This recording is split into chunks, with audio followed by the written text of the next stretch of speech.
नमस्कार साथियों, मैं हिंदी का विद्यार्थी आप सभी हिंदी के विद्यार्थियों का एक बार फिर से इस हमारे संधि के महोत्सव में स्वागत करता हूं। दोस्तों, इससे पहले हमने स्वर संधि अच्छे तरीके से पढ़ी थी। स्वर संधि के जो 5 प्रकार थे उनका हमने बारीकी से अध्ययन किया था। आज जो है हम पढ़ने जा रहे हैं व्यंजन संधि। कौन सी पढ़ने जा रहे हैं दोस्तों?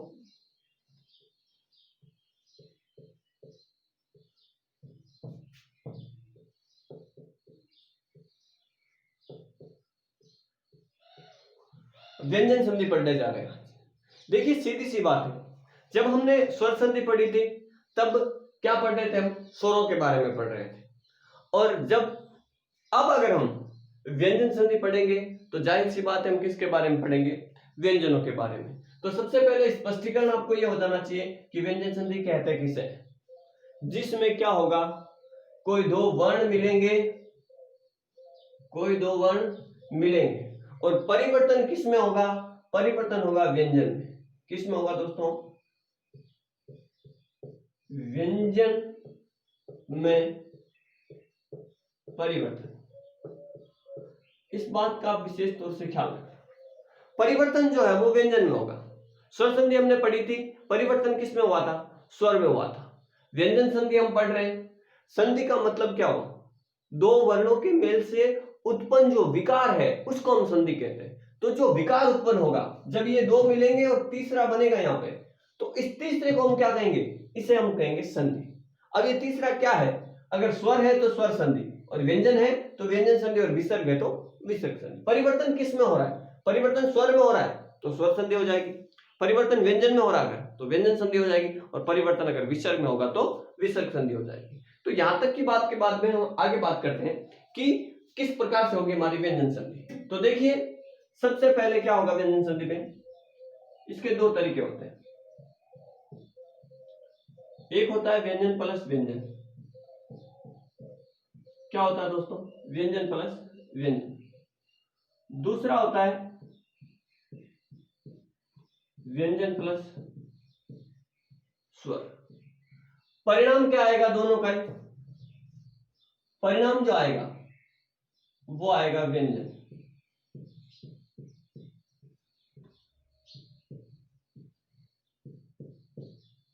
इस बात को अच्छे तरीके से ध्यान रखना। मिलेंगे क्या?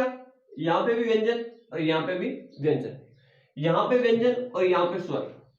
व्यंजन के साथ व्यंजन मिलेगा तो भी परिवर्तन किस में होगा? व्यंजन में होगा। व्यंजन के साथ स्वर मिलेगा, परिवर्तन किस में होगा? व्यंजन में होगा। तो जिसमें परिवर्तन होगा वही संधि का नाम होगा। तो यहां पे परिवर्तन किस में होगा? व्यंजन में परिवर्तन होगा, तो संधि का नाम भी क्या है? व्यंजन संधि। जैसे कि एक उदाहरण लेते हैं, फिर हम आगे बात करते हैं। एक शब्द लिया मैंने, वाक प्लस ईश, और एक ले रहा हूं मैं वाक प्लस जाल। अब देखिए, दो शब्द है, इनमें देखिए क्या हुआ? वाक और वाक। इधर भी वाक है, इधर भी वाक है। लेकिन यहां पे क्या देखिए, ईश में क्या है? यहां पे स्वर। नियम कौन सा काम कर रहा है? व्यंजन के साथ में क्या जुड़ रहा है? स्वर जुड़ रहा है। और इधर देखिए, ये रहा आपका व्यंजन, और साथ में भी क्या जुड़ रहा है? देखिए, व्यंजन जुड़ रहा है। इस बात का हमेशा ख्याल रखना कि जब भी आपको ऐसा जे दिखे तो इस जे का वर्गीकरण क्या होगा? इस जे का ज हलंत अ होगा। तो मतलब सामने वाला भी क्या है हमारा? सामने वाला भी व्यंजन है। क्या मिल रहा है दोस्तों? व्यंजन मिल रहा है। इस बात का विशेष रूप से ख्याल रखना। ऐसा नहीं है कि ये दिखाई दे दिया हमें कि इसमें तो व्यंजन है ही नहीं। व्यंजन है, इसमें पहले व्यंजन है, स्वर की मात्रा बाद में लगती है। तो इस बात का ध्यान रखना। और एक बात विशेष रूप से मैं आपको बता देता हूं कि ये हम व्यंजन संधि पढ़ रहे हैं। अगर आपने इसको ऐसा लिख दिया वाक, तो ये गलत हो जाएगा। क्यों गलत हो जाएगा? ये देखिए, अगर इसमें यहां पे क्या हलंत नहीं होगा तो इसमें क्या होगा? ये तो ऐसे है, तो इसमें जुड़ेगा क्या? इसमें तो ए जुड़ेगा, फिर तो ए जुड़ेगा, ये तो स्वर जुड़ जाएगा। लेकिन शर्त क्या हमारी? इधर दोनों तरफ क्या रहना चाहिए? व्यंजन रहना चाहिए। तो ध्यान रखना, व्यंजन संधि में इधर जो है पहला शब्द का अंतिम वर्ण हमेशा हलंत वाला ही होगा व्यंजन संधि में। इस बात का ध्यान रखें। तो अब देखिए, आगे बढ़ते हैं। एक शब्द है हमारे सामने वाक प्लस ईश, एक शब्द है हमारे सामने वाक प्लस जाल। क्या है दोस्तों? ये है व्यंजन प्लस स्वर। ये वाला मामला, और ये वाला है व्यंजन प्लस व्यंजन। तो देखिए होता क्या है, कैसे बनता है ये प्रक्रिया हम आगे पढ़ेंगे, लेकिन पहले देख लेते हैं इसका बनता है क्या। इसका बनता है वागीश। क्या बनता है दोस्तों? वागीश। इस क का परिवर्तन किस में हो गया? ग में हो गया। किस में हो गया परिवर्तन? ग में हो गया। हुआ क्या है देखिए, ये स्वर था, स्वर के साथ में व्यंजन जुड़ा, परिवर्तन किस में हुआ? व्यंजन में हुआ। ये देखिए परिवर्तन किस में हुआ? व्यंजन में हुआ। तो संधि भी कौन सी होगी? व्यंजन से। अब देखिए वाक प्लस जाल, ये देखिए इसका बनेगा वाक जाल। क्या बनेगा दोस्तों? वाक जाल बनेगा। परिवर्तन किस में हुआ? क में परिवर्तन हो, क किस में बदल गया? ग में बदल गया। अब ये कैसे बदलता है ये हम आगे पढ़ेंगे। मुख्य रूप से पहले हमें ये समझना है कि व्यंजन संधि है क्या। अक्षर वास्तव में व्यंजन संधि क्या है? जब व्यंजन के साथ में व्यंजन का मेल होगा तो परिवर्तन किस में होगा? व्यंजन में। परिवर्तन आवश्यक है, अगर परिवर्तन नहीं हुआ तो वहां पे संधि नहीं होगी, वहां पे संयोग होगा। ध्यान रखना इस बात का। आगे मैं बात करूंगा, ऐसे कुछ उपसर्ग आएंगे हमारे, तो वहां पे हमें देखना होगा कि वहां पे संधि है या संयोग है, ये देखना पड़ेगा आगे। तो जहां परिवर्तन होगा वहां तो संधि होगी, जहां परिवर्तन नहीं होगा, दो वर्ण पास पास आ रहे हैं यदि, लेकिन परिवर्तन नहीं कर रहे तो वहां पे संयोग होगा, और यदि परिवर्तन कर रहे हैं तो वहां पे क्या हो जाएगा? वहां पे संधि हो जाएगी। इस बात का विशेष रूप से ख्याल रखना। तो देखिए यहाँ पे इस उदाहरण से आप समझ गए होंगे कि व्यंजन संधि कैसे होती है। अब देखिए आगे पढ़ते हैं व्यंजन संधि के बारे में कुछ थोड़ा सा और।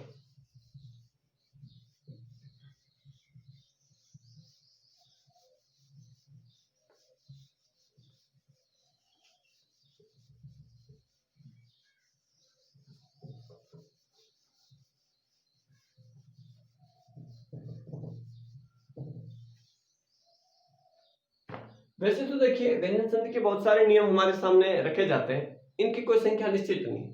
जैसे कि स्वर संधि के हमने निश्चित भाग कर दिए थे 5। व्यंजन संधि का इस तरीके से कोई विशेष भाग नहीं है, इस तरीके से वर्गीकरण नहीं किया गया है। कुछ नियम है उसके, उन नियमों के अनुसार हम पढ़ेंगे कि व्यंजन संधि किस प्रकार से होती है। तो देखिए सबसे पहली जो संधि होती है हमारी व्यंजन संधि में, सबसे पहली जो संधि होती है वो होती है हमारी घोष व्यंजन संधि। कौन सी है दोस्तों? घोष व्यंजन संधि। मतलब आप समझ गए होंगे, व्यंजन संधि है कौन सी? घोष वाली, यानी कि परिवर्तन किस में होगा? घोष के अंदर परिवर्तन हो जाएगा। ध्यान रखना, बदलेगा जो वर्ण है वो किस में बदलेगा? घोष में बदलेगा, तो नाम रख दिया हमने घोष। व्यंजन में बदला तो नाम क्या रखा? व्यंजन संधि। और घोष में बदल गया तो घोष व्यंजन संधि। मतलब अगर दो वर्ण मिलेंगे तो वो क्या होगा? वो कोई अघोष है जो किस में बदल जाएगा? घोष में बदल जाएगा। ये तो है पहला नियम हमारा, लेकिन इससे पहले मैं थोड़ा सा आपका ध्यान वर्ण की तरफ ले जाना चाहूंगा, उसके बाद में हम इस नियम को शुरू करेंगे। देखिए दोस्तों, हमारी जो संस्कृत वर्णमाला है उसको एक बार देखें आप, तो आपको पता चलेगा क वर्ग, च वर्ग, ट वर्ग, त वर्ग और प वर्ग, ये 5 तो है हमारे वर्ग। इसके अलावा क्या होगा? इसके अलावा आपको पता ही है यर लवर और श, ये भी हमारे साथ में है। सबके हलंत है, इस बात का ख्याल रखना, सबके हलंत है।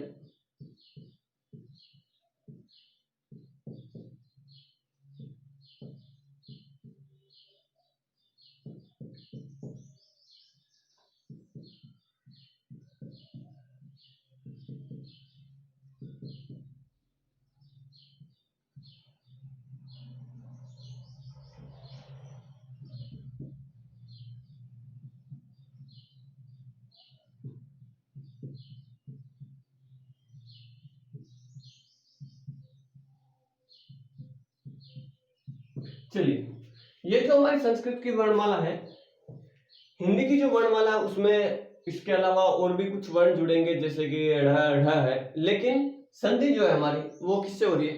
संस्कृत से हो रही है। तो हम यहाँ पे संस्कृत की वर्णमाला ही ध्यान में रखेंगे। देखिए दोस्तों, होता क्या है, ये जो हमारे वर्ण है इनको हमें अच्छे तरीके से समझना पड़ेगा कि ये कैसे है। सबसे पहला मैं आपको बताऊंगा कि इसमें आपको समझना पड़ेगा कि घोष किसे कहते हैं। अगर आपको अच्छे तरीके से नहीं पता है घोष के बारे में, तो आप इस वीडियो के डिस्क्रिप्शन में जाइए, वहां पे एक लिंक दिया हुआ है। मेरा जो पिछला वीडियो था वर्ण विचार का, उसका लिंक दिया हुआ है, उसको आप अच्छे तरीके से पढ़िए। वर्ण विचार के जितने भी वीडियो हैं उनको अच्छे तरीके से देखिए और ये समझिए कि घोष व्यंजन क्या होता है और अघोष व्यंजन क्या होता है। घोष किसे कहते हैं और अघोष किसे कहते हैं, अनुनासिक किसे कहते हैं और निम्नासिक किसे कहते हैं, ये बात आपको विशेष रूप से समझनी पड़ेगी। थोड़ा सा यहाँ पे हम बात कर लेते हैं घोष अघोष क्या होता है। देखिए दोस्तों, ये पहली लाइन, ये दूसरी लाइन, पहली और दूसरी लाइन ये हमेशा क्या होगी आपकी, अघोष होगी। क्या होगी, अघोष। तो जहां पे भी मैं अघोष नाम लिखूं तो उसका मतलब आप समझ लेना कि ये मामला है। 10 तो होंगे आपके ये वर्ग और 3 होंगे ये सर, ये लीजिए। तो कुल मिला के ये अघोष कितने हमारे, 13। बस अब घोष कितने हैं, से जो सारे बच्चे वो क्या है, घोष है। ये भी घोष है, ये भी घोष है और ये भी घोष है। तो ये लगा हा घोष और तीसरी, दूसरी, तीसरी, चौथी, ये तीसरी, चौथी, पांचवी, ये तीनों लाइन है जो वो है घोष। अघोष कौन सी हो गई, पहली लाइन, दूसरी लाइन और श श श। तो 13 जो है वो वर्ण तो हमारे अघोष है और बाकी सारे घोष है। तो आप समझ जाना, जब भी घोष की बात आएगी तो वहां पे क्या होगा, या तो कोई तीसरा होगा या चौथा होगा या पांचवा होगा, इस बात का ख्याल रखना। दूसरा देखिए, एक नियम साथ ही साथ हम और पढ़ेंगे, वो कौन सा पढ़ेंगे, वो हम पढ़ेंगे अनुनासिक व्यंजन संधि। अनुनासिक व्यंजन संधि। अब देखिए, अनुनासिक व्यंजन होते हैं हमारे कौन कौन से होते हैं। अनुनासिक का मतलब जो नाक से बोले जाते हैं, इसका भी आपको अच्छे तरीके से अध्ययन करना हो तो आप पिछले वीडियो में लिंक को देख लीजिए डिस्क्रिप्शन में जाकर के और अच्छे तरीके से उसको देख लीजिएगा। ध्यान रखना, ये जो पांचों वर्ण है हमारे, पंचमाक्षर जो है कौन कौन सा, ng, कंठ से बोलना, क, ng, क, ng, य, ण, न और म। हड़मन खाली नहीं चलाना है, तो आप इस बात का भी ख्याल रखें कि ये जो 5 हैं, ये सारे के सारे पांचों क्या हमारे अनुनासिक है। क्या है दोस्तों, अनुनासिक है, ये नहीं कि नाक से बोले जाने वाले। तो इनको हम कहते हैं अनुनासिक, और शेष जो बचेंगे उनको सारों को क्या कहेंगे हम, इनको कह देंगे हम निर्नुनासिक। क्या कह देंगे, निर्नुनासिक। इस बात का भी आप थोड़ा सा ख्याल रखें। ये हमारे अनुनासिक के 5 और एक क्या आ जाएगा, अनुस्वार। अनुस्वार भी अनुनासिक है और ये 5 भी अनुनासिक है। इसके अलावा सारा का सारा मामला किसका है, निर्नुनासिक का। तो अनुनासिक की जब भी बात चले तो समझ लेना कि ये 5 है। यहाँ पर मैंने लिखा अनुनासिक व्यंजन संधि, मतलब क्या होगा, परिवर्तन किसमें होगा, अनुनासिक में। कोई भी वर्ण अगर जुड़ेगा, दो आपस में वर्ण जुड़ेंगे तो वो किस में बदल जाएंगे, अनुनासिक में बदल जाएंगे। और यहाँ पे क्या होगा, घोष में बदल जाएंगे। तो इसका आप एक बार स्क्रीनशॉट ले लीजिए, इसके बाद में थोड़ी सी हम आगे वार्ता करते हैं।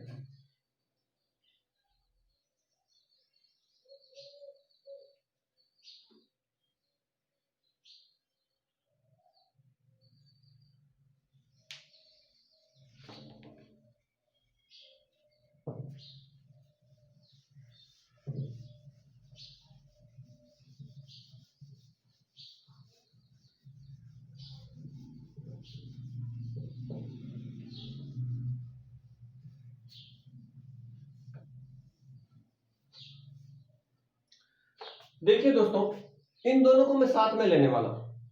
पहला नियम जो है हमारा वो है घोष व्यंजन संधि और दूसरा है अनुनासिक व्यंजन संधि। घोष व्यंजन संधि का मतलब क्या होगा कि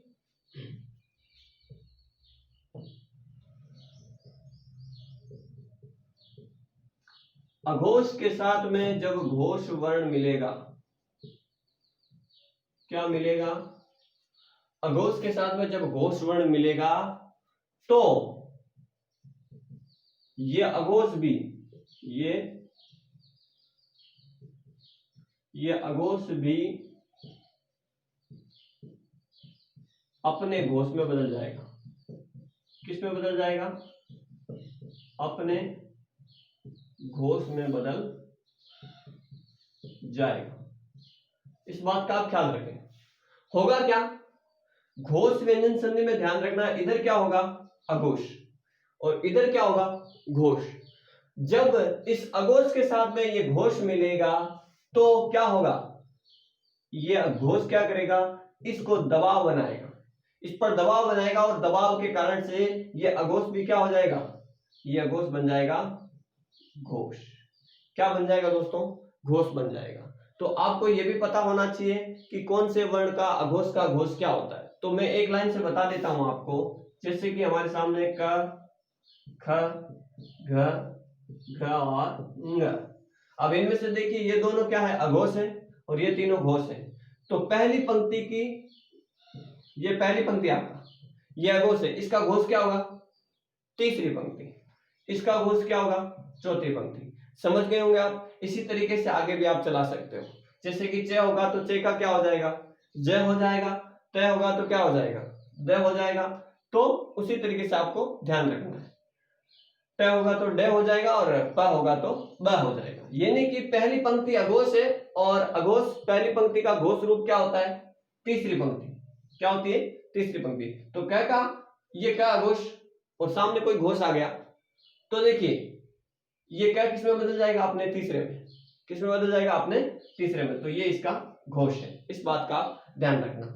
एक विशेष रूप से और बात बता देता हूं, जो हमने पढ़ा था अघोष और घोष में, उनमें से आप एक और जोड़ दें। स्वर सभी के सभी क्या होते हैं, घोष होते हैं। क्या होते हैं दोस्तों, घोष होते हैं। ये तो बात हुई है इस घोष व्यंजन संधि की। अब देखिए यहां पे क्या होगा, यहां पे भी क्या है, मामला तो इसके जैसा ही है लेकिन थोड़ा सा परिवर्तन है। यहां पे बात यह है कि यदि पहले व तीसरे पंक्ति है ना, हमने पंक्ति देखी थी ना, पहली दूसरी तीसरी चौथी, तो वर्ग के, ऐसे लिख देता हूं मैं, वर्ग के पहले व तीसरे वर्ण के साथ, वर्ण के साथ क्या जुड़ेगा, म या फिर न। क्या जुड़ेगा दोस्तों, म या फिर न जुड़ेगा। ध्यान रखना, दूसरा नियम पढ़ रहे हैं अनुनासिक। ये पहला नियम था, ये दूसरा नियम है।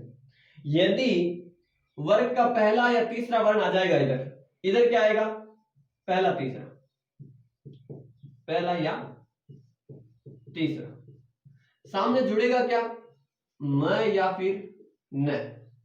इधर क्या जुड़ेगा सामने, इधर जुड़ेगा घोष। यह घोष किस में परिवर्तन होगा, अपने घोष में। यहां पे क्या है, इधर आएगा पहला या तीसरा वर्ण, सामने क्या जुड़ेगा, म या न।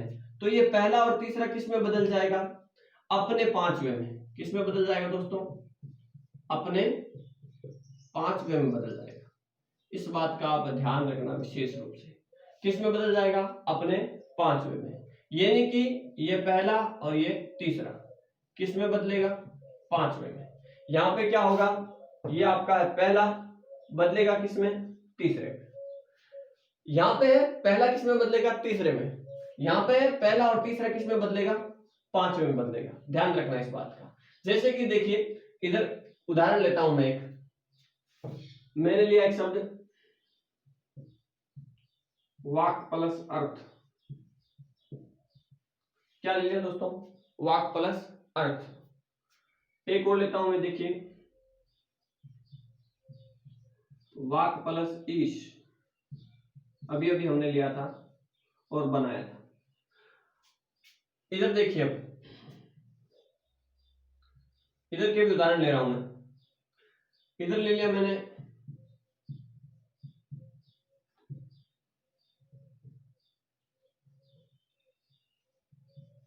वाक प्लस मैं।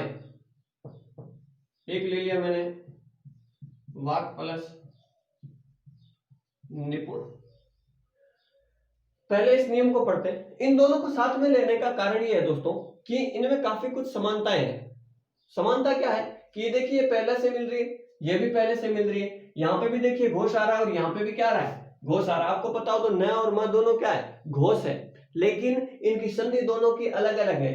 यहाँ पे अगर आप पढ़ोगे तो ये देखिए संधि क्या थी, घोष और अघोष की संधि थी। तो यहाँ पे अगर ये आ गया म, तो आप तो यही समझोगे ना, मैं तीसरे में बदलेगा, लेकिन न और मैं की संधि यहाँ पे अलग है। इस कारण से मैं आपको यहाँ पे दोनों नियम साथ में बता रहा हूं। पहले में तो क्या होगा, पहले में ये होगा कि जब भी अघोष के साथ में कोई घोष जुड़ेगा तो ये पहला जो है किसमें बदल जाएगा, अपना तीसरे में बदल जाएगा। दूसरा नियम ये कहता है कि यहाँ पे वर्ण होना चाहिए पहला या तीसरा। पहला भी हो सकता है और तीसरा भी हो सकता है। सामने क्या जुड़ेगा, घोष तो है, लेकिन घोष में भी म या न अगर जुड़ा तो ये नियम काम नहीं करेगा, फिर ये नियम हट जाएगा। फिर क्या होगा, ये पहला और तीसरा अपने किस में बदल जाएगा, 5 में बदल जाएगा। तो देखिए पहले इसको बदलते हैं। ये देखिए ये ई क्या हो गया, एक और ले लेता हूं, देखिए मैं कक प्लस गज, ठीक है। अब देखिए होगा क्या, ये रहा आपका पहला वर्ड, कौन सा है, पहला। नियम क्या थे हम, अघोष, तो देखिए अघोष अघोष अघोष, आपको पता होगा पहली व दूसरी लाइन क्या होती है, अघोष, यानी कि क और ख क्या होगा, अघोष, बाकी तीनों क्या होंगे, घोष। तो क और ख के साथ में और जुड़ा मिलाते चाहिए, वो भी नीचे वाले भी क्या होंगे, ये दोनों लाइनें अघोष होगी, सामने वाली घोष होगी। तो देखिए ये रहा अघोष, अघोष के साथ में क्या मिल रहा है, घोष। अभी अभी मैंने आपको बताया था कि स्वर सारे के सारे क्या होते हैं, घोष होते हैं। तो देखिए वाक प्लस अर्थ, तो जब इस अघोष के साथ में घोष मिलेगा तो ये पहला किस में बदलेगा, तीसरे में। तो इसको पहले हमें बदलना है तीसरे में। देखिए ये रहा हमारा वाक, अब ये क किस में बदलेगा, क का तीसरा कौन सा है, क का तीसरा क्या है, ग, ये लीजिए वाग। अब इसके साथ में क्या जोड़ेंगे हम, अर्थ।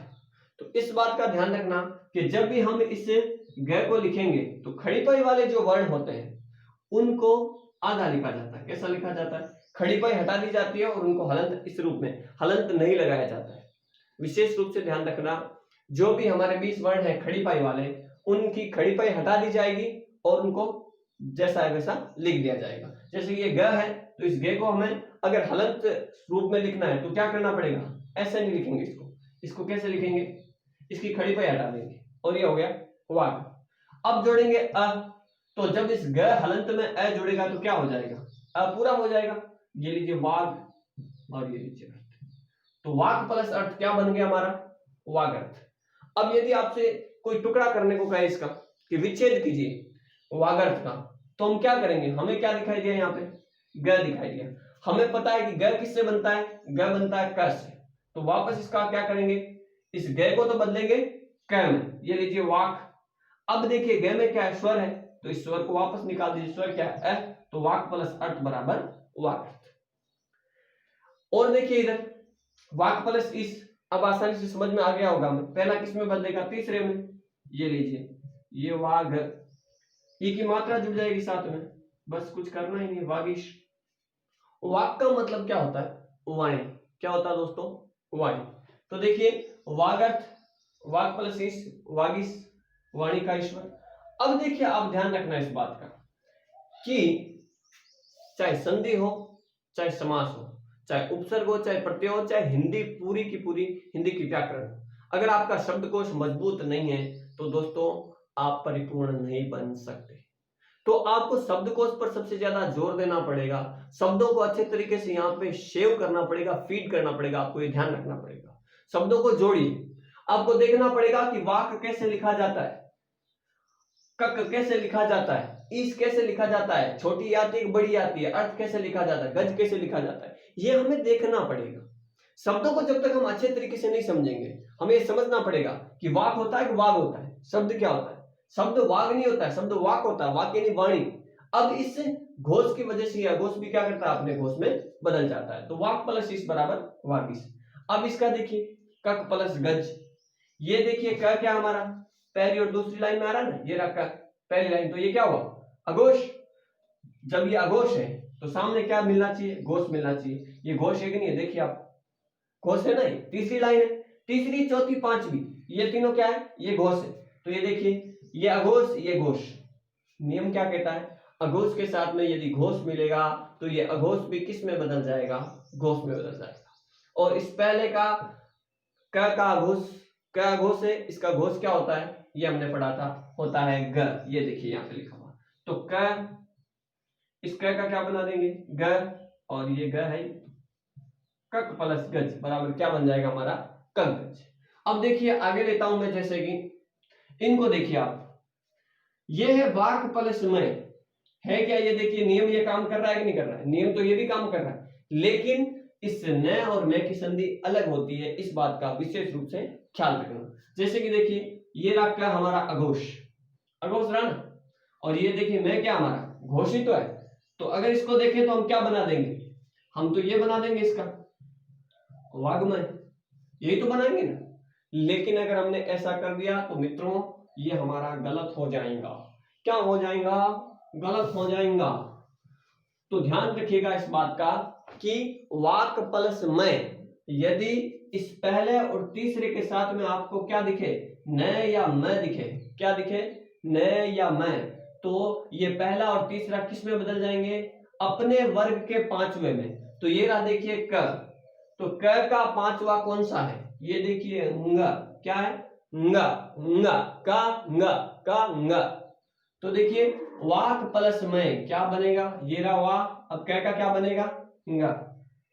हलंत लगाना, ध्यान रखना इस बात का विशेष रूप से, यदि साथ में स्वर जुड़ता है तो ही हलंत हटेगा, वरना हलंत नहीं हटेगा, ध्यान रखना। अब लिखने के तरीके अलग हैं, जैसे कि देखिए ग को आप क्या खड़ी पाई हटा के लिख सकते हैं हलंत स्वरूप में, और जिनके खड़ी पाई नहीं है उनको हलंत लगाना पड़ेगा। तो ये देखिए वाक प्लस में क्या बना हमारा वांग्मय, क्या बना मित्रों वांग्मय। अगला देखिए वाक प्लस निपुण, ये देखिए क क्या आ गया हमारा पहला और तीसरा, यानी कि अघोष, साथ में क्या मिल रहा है घोष मिल रहा है। तो आप संधि ये कर दोगे, आप बना दोगे वाग्मय, वाग निपुण। तो वाग निपुण नहीं बनाना है, क्योंकि न और मैं की संधि अलग होती है। क्या होती है दोस्तों, न और मैं की संधि अलग होती है। तो इस बात का ध्यान रखना कि यदि इस क के साथ में घोष तो आएगा, लेकिन न और मैं आ गया तो ये क किस में बदलेगा, पांच में बदलेगा, किस में बदलेगा, पांच में। और यदि न और मैं के अलावा कोई भी तीसरे चौथी पांचवी वर्ण में से लाइन में से कोई भी वर्ण आता है तो ये क किस में बदलेगा, तीसरे में बदलेगा, ग में बदल जाएगा। थोड़ा सा ध्यान रखना बारीकी से, ये अगर होगा तो बनेगा ग, और ये अगर होगा तो बनेगा ng। तो वाक प्लस निपुण क्या बनेगा, वांग निपुण। क्या बन जाएगा दोस्तों, वांग निपुण। इस बात का आपको विशेष रूप से ख्याल रखना है। एक बार आप चाहे तो इसका स्क्रीनशॉट ले सकते हैं, इसके बाद में हम थोड़ा सा आगे बढ़ने की कोशिश करते हैं।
चलिए आगे बात करते हैं, और कुछ उदाहरण लेते हैं। जैसे कि मैंने लिया दिक् प्लस अंचल, दिक् नहीं माफ कीजिएगा,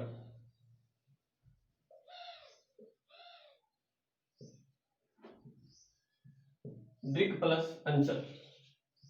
ये नियम है हमारा पहला और ये है हमारा दूसरा। जैसे कि देखिए एक लिया मैंने दिक् प्लस नाक, एक ले रहा हूं मैं और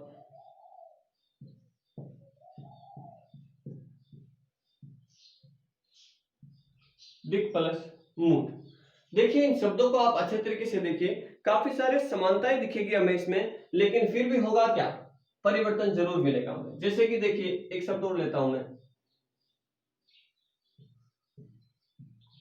दिक् प्लस अंबर। ये देखिए ये रहा आपका दिक्, ये रहा आपका दिक्। पहले हमने पढ़ा था वाक था, वाक का मतलब होता है वाणी, और दिक् का मतलब होता है दिशा। क्या होता है दोस्तों? दिशा।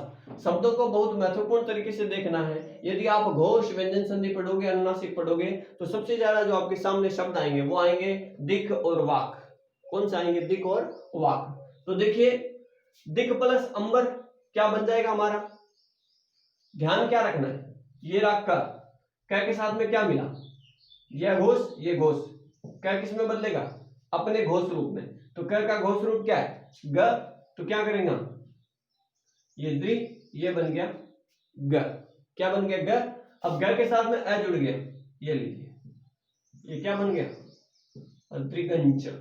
दृगंचल, दृक् प्लस अंचल। यदि आपको दृगंचल मिल जाए तो इसका क्या करना है? इस ग को हटा करके क्या कर देना है? इधर कर देना क। और यदि इस क के साथ में स्वर है तो उसको स्वर को निकाल दीजिए।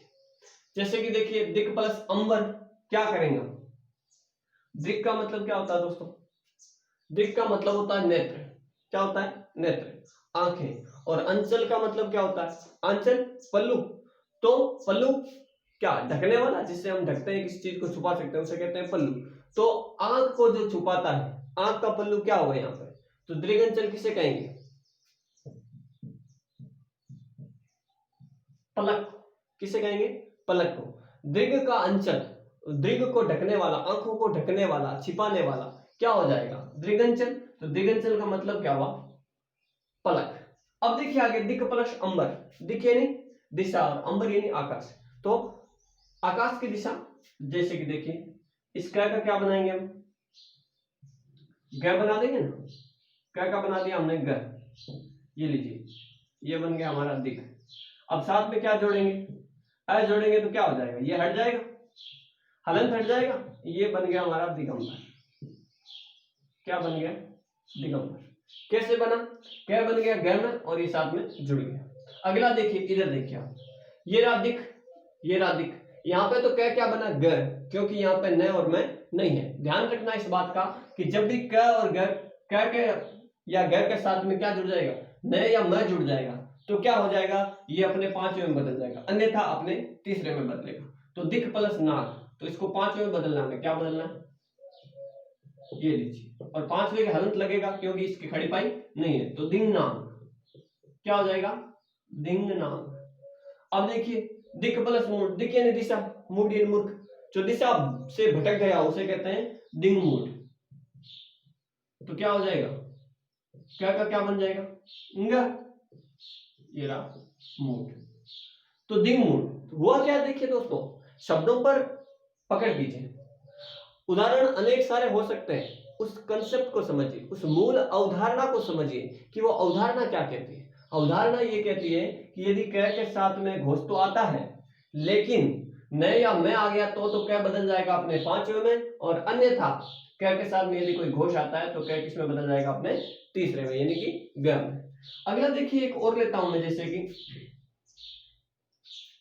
मैंने लिया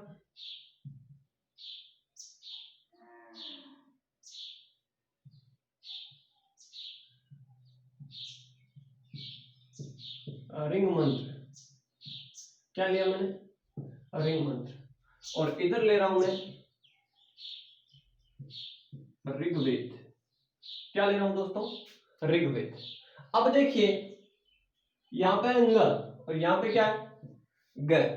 ध्यान क्या रखना है कि यदि ये ग है तो ग किस में बदलेगा? क में। और यदि ये ंग है, पांचवा है, तो भी किस में बदलेगा? क में। अब एक बात और, ये क में भी बदल सकता है और ग में भी बदल सकता है। तो बात आपको यहाँ पे ये ध्यान रखने की, शब्द ऋक होता है या ऋग होता है? ऋग होता है क्या शब्द? शब्द ऋग नहीं होता। ऋग्वेद किससे बना है?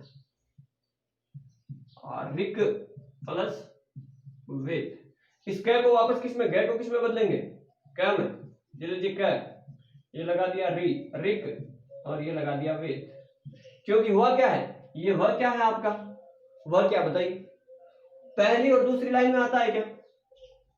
पहली और दूसरी लाइन में आता है क्या? नहीं आता है। श आता है क्या? नहीं आता है। तो पहली और दूसरी लाइन श ये तो है अघोष, बाकी सब के सब क्या है? घोष है। तो ये वह किस में आता है? इनसे अलग आता है ना, तो वह हो गया घोष। तो इस घोष को देख करके यह घोष भी किस में बदल गया? अपने घोष में बदल गया। तो ऋक प्लस वेद बराबर ऋग्वेद। अब यहाँ पे क्या हुआ देखिए, यहाँ पे हुआ मैं की समस्या है।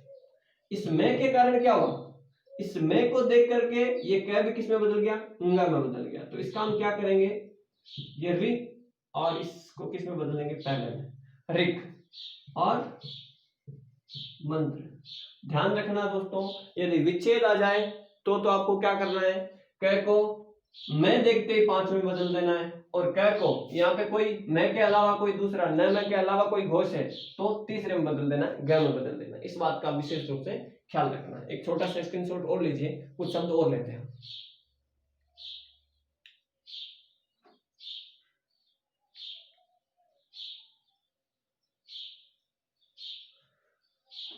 जैसे कि देखिए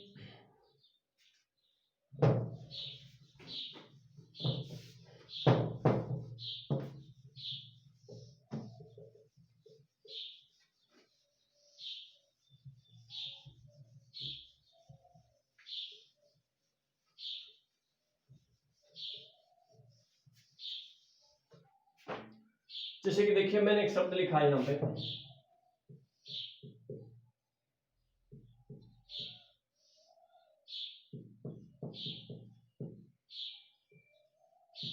प्रागैतिहासिक। एक शब्द लिख रहा हूं मैं,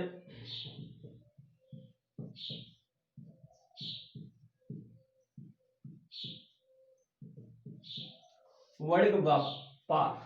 क्या लिख रहा हूं, वाणिज्य व्यापार। एक लिख रहा हूं मैं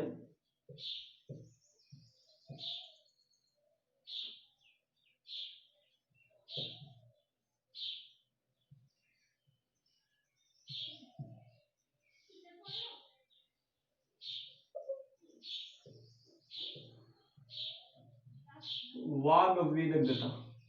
क्या लिखा मैंने, वाग्विदग्धता। देखिए आप शब्दों को थोड़ा सा और देखिए, जैसे कि मैंने लिखा पृथक धर्म। क्या लिखा मैंने, पृथक धर्म। जैसे कि एक शब्द लिया मैंने सम्यक ज्ञान। क्या लिया, सम्यक ज्ञान। एक लेता हूं मैं वागदान। क्या लिया मैंने, वागदान। एक हमने पहले ले लिया वागजाल।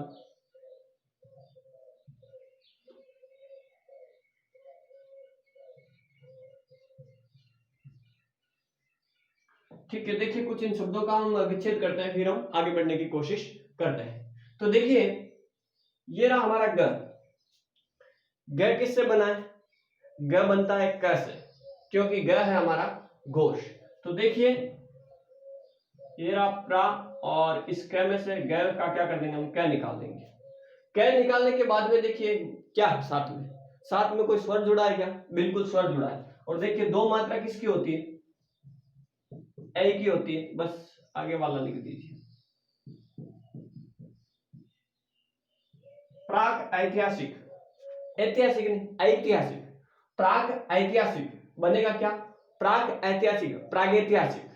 क का क्या हो जाता है, ग हो जाता है। क्यों हो जाता है दोस्तों, क्योंकि स्वर जितने भी होते हैं वो क्या होते हैं, घोष होते हैं। तो जब सामने घोष होता है तो ये अघोष भी क्या करता है, अपने घोष में बदल जाता है। किस में बदल जाता है, अपने घोष में बदल जाता है। प्राक का मतलब पुराना, और ऐतिहासिक मतलब इतिहास से संबंधित, यानी कि लिखित साक्ष्य जो है उनसे भी पूर्व का जो इतिहास होता है उसे हम क्या कहते हैं, प्रागैतिहासिक कहते हैं। क्या कहते हैं दोस्तों, प्रागैतिहासिक। प्राग यानी पुराना और ऐतिहासिक यानी इतिहास संबंधी। तो लिखित साक्ष्य से जो पहले का इतिहास है उसे कहते हैं प्रागैतिहासिक। हुआ क्या है, अर्थ आप बाद में समझना, पहले आप इस सिस्टम को समझिए। उस सिस्टम को समझना में क्या हुआ, ये ग किससे बना है, कैसे बना है, कै में क्या लगा, इसकी मात्रा लगी। तो देखिए प्राक प्लस ऐतिहासिक, प्रागैतिहासिक। उसी प्रकार से देखिए वाणिज्य व्यापार है, ध्यान क्या रखना है, ये रहा ग, ग को किस में बदलेंगे, समझ में आ गया होगा आपको। तीसरा किससे बनता है, पहले से। तो वाणिज्य प्लस व्यापार। अब हमें कोई भी दिक्कत नहीं रहनी चाहिए। जैसे कि मैंने लिया सम्यक ज्ञान, तो क्या करेंगे, यहां दिक्कत हो सकती है कि भाई ये ज्ञ है, ये तो ज्ञ है ना, ज्ञ, इसका देखिए आप, ये कैसे बनता है, ये हमारा संयुक्त अक्षर है, ये बनता है ज हलंत, ये हलंत आ से। तो आया क्या सामने, देखिए ज आया। ज क्या आपका, ज हमारा घोष है। क्या है, घोष है। तीसरा वर्ड है तो घोष होगा। तो क्या करेंगे, सम्यक, ग किसमें बदल जाएगा, क्या में, और ज्ञान, ज्ञान होता है ये, लेकिन हम ज्ञान बोलेंगे। अब देखिए, अब यहां पे आपको दिक्कत हो सकती है, ये रहा ग और ये रहा ग। तो क्या होगा, पहले इसका टुकड़ा कर लेते हैं, वाक प्लस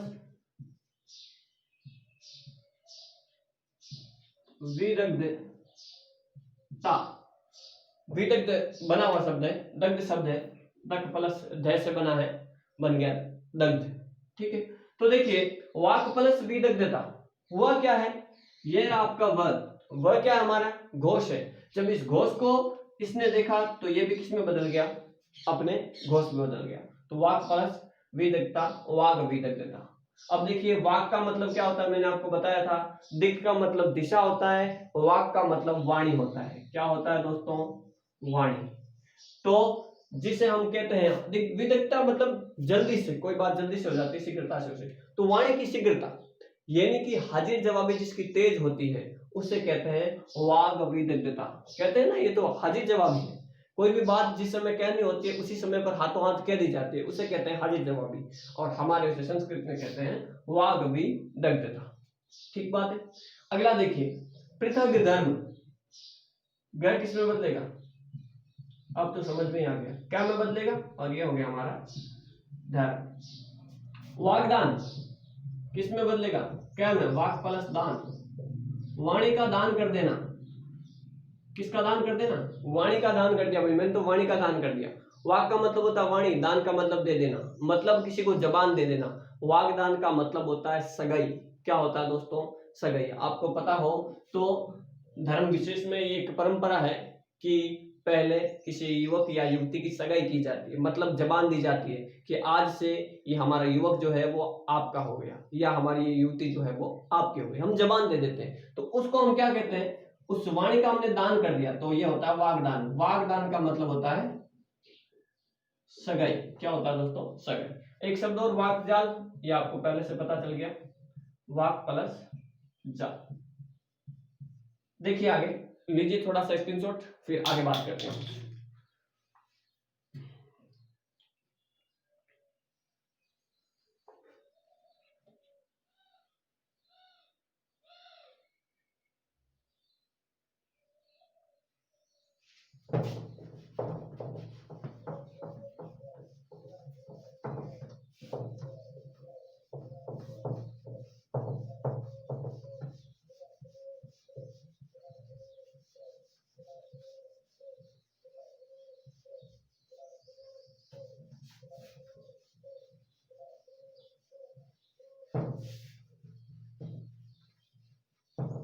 फिर देखिए वही दोनों नियम साथ में चलाने की कोशिश करूंगा मैं।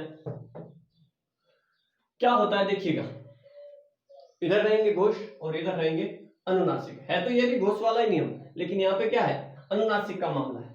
जैसे कि देखिए, मैंने एक शब्द लिया अच प्लस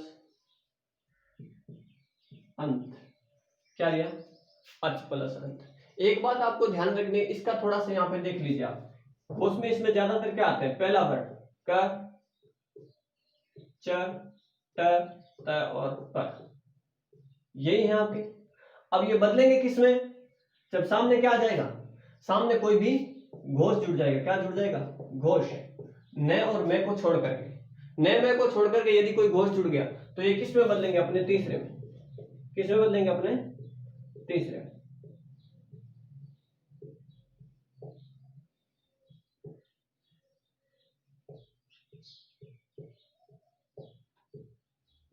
इस बात का विशेष रूप से ख्याल रखना, ये 5 वर्ण आएंगे इस संधि में हमारे, और ये बदलेंगे किसमें, इसमें बदलेंगे। यानी कि जब भी आप च दिखते हो तो उसको च को किस में बदलना है, जय में बदलना है।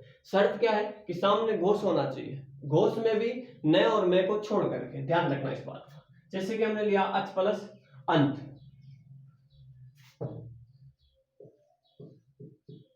विराट प्लस आकार,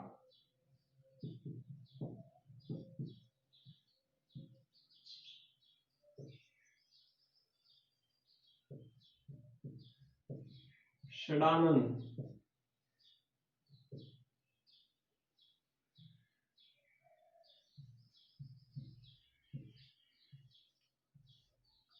षडपद। देखिए आप ये कुछ शब्द है, इधर देखिए कुछ और शब्द लेते हैं। इधर च के उदाहरण नहीं मिलते हैं, च का बहुत ही कम उदाहरण है, आपको पता ही होगा। अब देखिए इधर लेता हूं मैं षट प्लस मास। क्या ले लिया हमने? षट प्लस मास।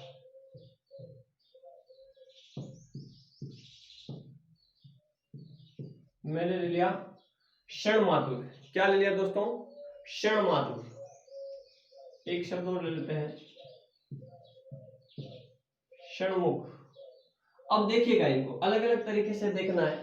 इसकी संधि साथ में समझनी है और इसकी भी संधि साथ में समझनी है। होता क्या है कि इसमें जब पहले के साथ में कोई भी घोष मिलेगा तो ये पहला बदल जाएगा अपने तीसरे में, यानी कि क च ट त प। ये किस में बदल जाएंगे? घ ज ड द और ब में बदल जाएंगे।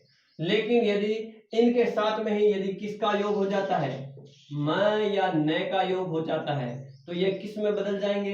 ये अपने पांचवें में बदल जाएंगे। किस में बदलेंगे? पांचवें में। तो यहाँ पे देखिए लिख रहा हूं मैं वापस एक बार फिर से, क च ट त और त।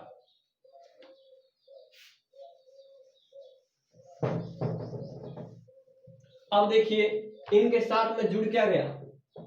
यदि म या न जुड़ गया तो ये किस में बदलेंगे? ये अपने पांचवें में बदल जाएंगे। किस में बदल जाएंगे? अपने पांचवें में बदल जाएंगे।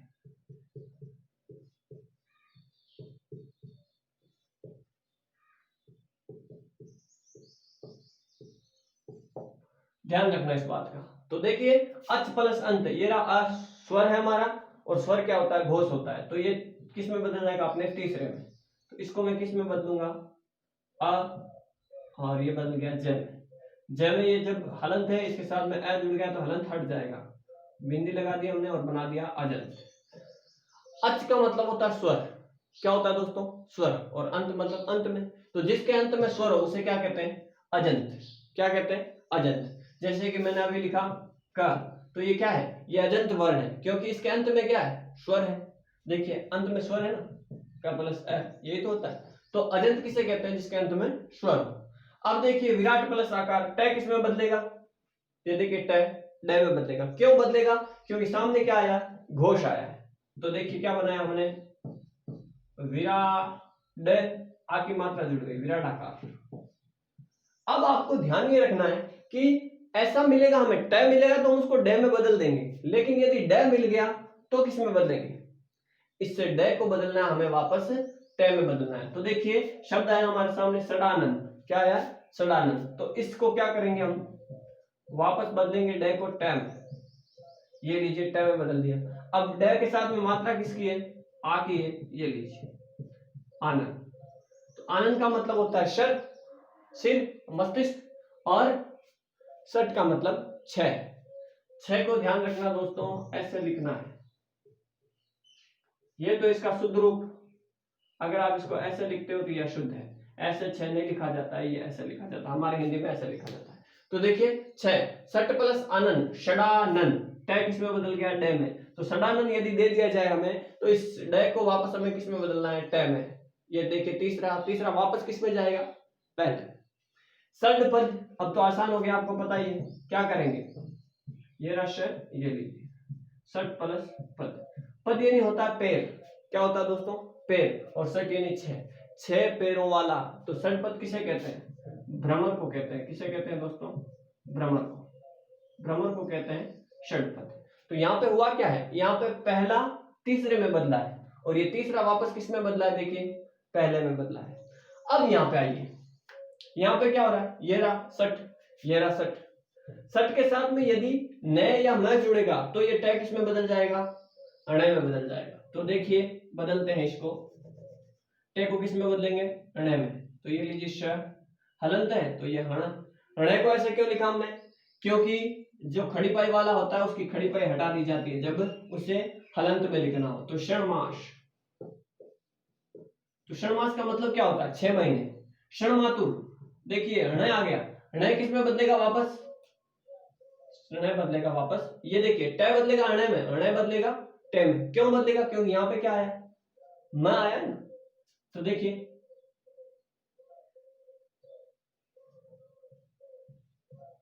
षट प्लस मातुर,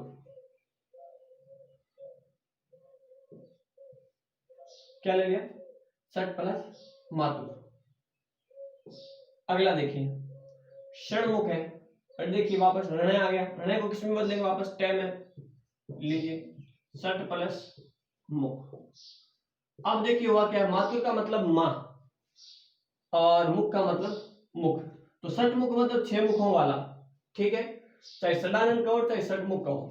विशेष रूप से आपको पता होगा क्या है? बहुब्रीहि समास है इसमें। कौन है? कार्तिकेय को माना जाता है 6 मुखों वाला, और षट मातुर 6 माओं वाला, वो भी कौन है? कार्तिकेय। तो कार्तिकेय के पर्यायवाची है षणमुख और षणमातुर और षडानन, ध्यान रखना इस बात का। तो आपने समझा कि पहला किसमें बदलता है? तीसरे में। और पहला किसमें बदल रहा है? पांचवें में। किसकी वजह से? न और मैं की वजह से। इसका भी आप एक हल्का सा स्क्रीनशॉट लीजिए, इसके बाद में थोड़ी सी आगे वार्तालाप करते हैं।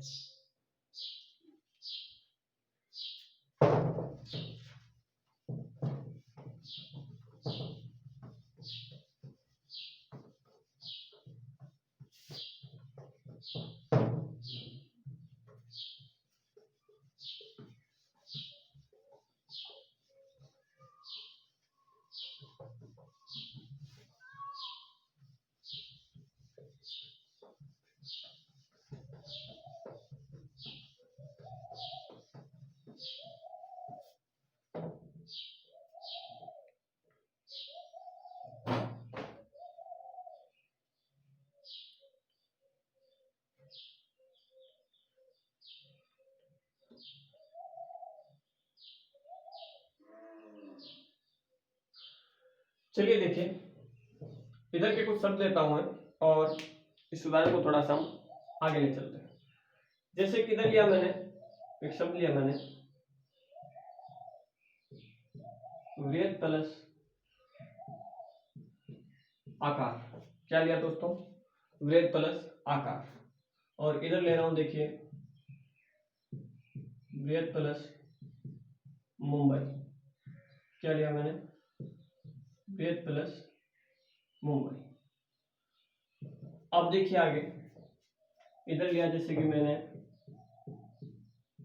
जगदम्बा। क्या लिया दोस्तों? जगदम्बा। इधर ले रहा हूं मैं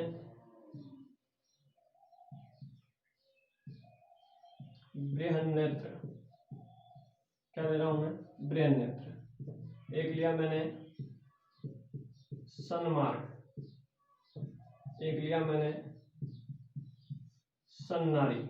ध्यान रखना इस बात का कि यहाँ पे क्या होगा, ये हमारा दूसरा नियम है और वो हमारा जो है वो है पहला नियम। तो जैसे कि इसमें मैंने एक और ले लिया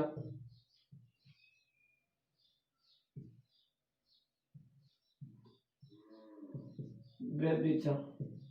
अब देखिए इन शब्दों को देखते हैं हम।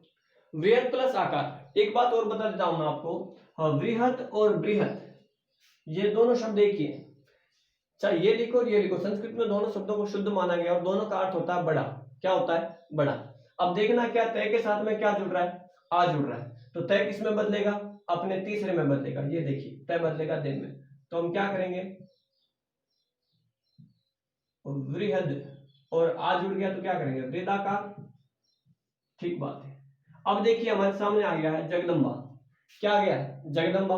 तो आपको पता है ये द है, द को वापस किस में बदलना है? तय में बदलना है। जगत प्लस अंबा।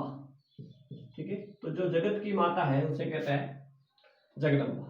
अब देखिए वापस ये रहा द किस में बदलेगा? तय में बदलेगा। बृहत प्लस मात्रा किसकी? छोटी की है, इच्छा। ध्यान क्या रखना है दोस्तों कि तय किस में बदलेगा? द में बदलेगा। और यदि द मिल गया तो द को वापस किस में बदलना है? तय में बदलना है। ध्यान रखना इस बात का। जैसे कि मैंने यहां पे लिख दिया उद्गार, क्या करोगे बताइए? मैंने लिख दिया उद्गम, देखिए आप, इधर लिख देता हूं मैं उन्मूलन,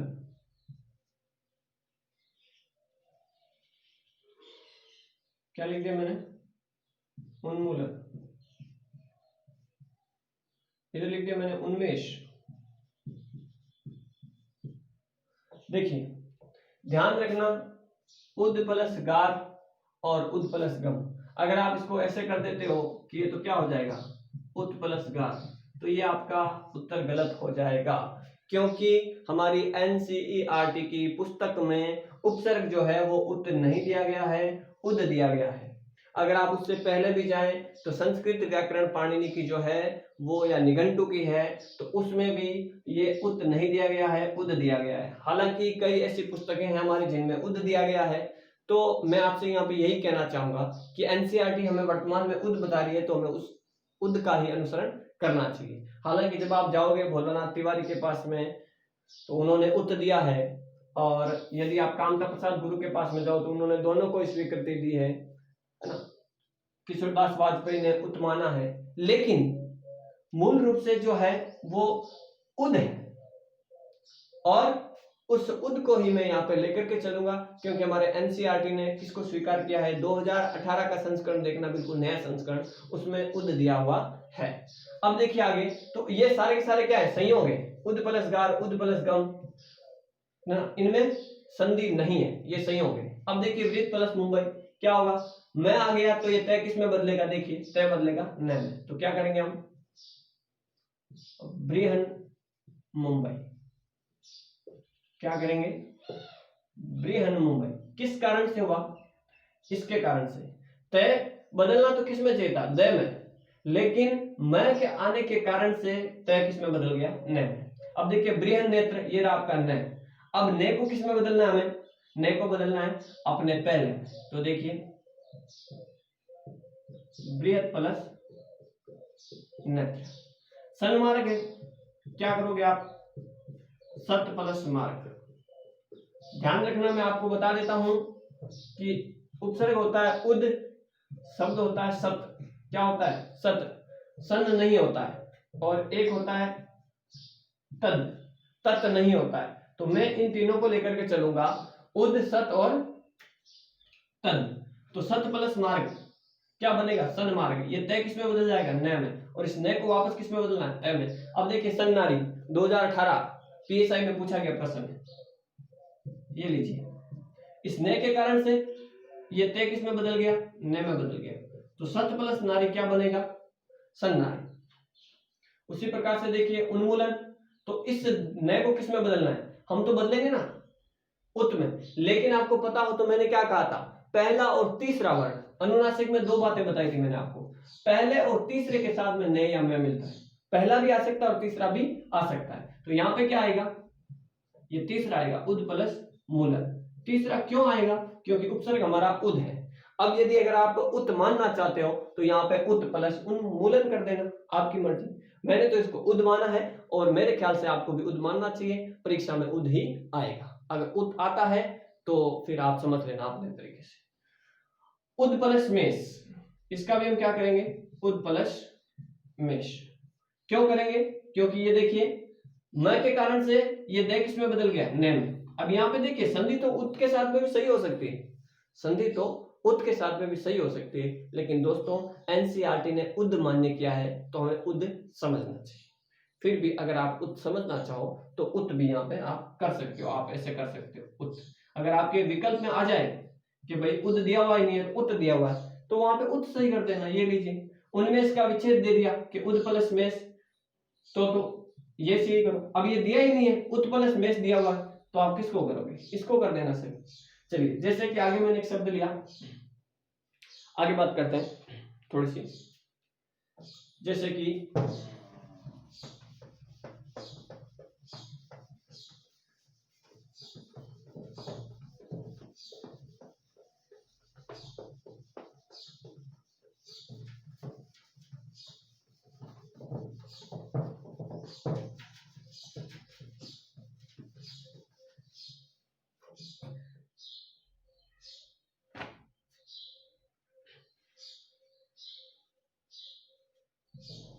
आगे देखिए कुछ और शब्द लेने की कोशिश हम यहाँ पे करते हैं। जैसे कि मैंने लिया है भौदी। क्या लिया दोस्तों? भौदी। अब देखिए भौदी का क्या होगा हमारे, यहां मैंने लिया है तन्मय। क्या लिया है? तन्मय। अब देखिए ये रहा द, क्या होगा? भवत प्लस